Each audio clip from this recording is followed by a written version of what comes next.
નમસ્કાર ખેડૂત મિત્રો, સ્વાગત છે તમારી મનપસંદની ચેનલ દેશી શોર્ટ વ્લોગ ઉપર।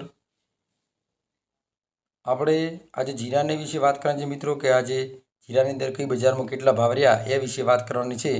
તો એ પહેલાં આપણી ચેનલમાં જો નવા આવો તો આપણી ચેનલને સબસ્ક્રાઈબ કરી લેજો, લાઇક કરી લેજો, બેલ આઇકન બટન દબાવી દેજો જેથી તમને દરરોજના તાજા અને નવા નોટિફિકેશન મળતા રહે। અને આપણા વિડીયોમાં જુઓ સ્ક્રીન ઉપર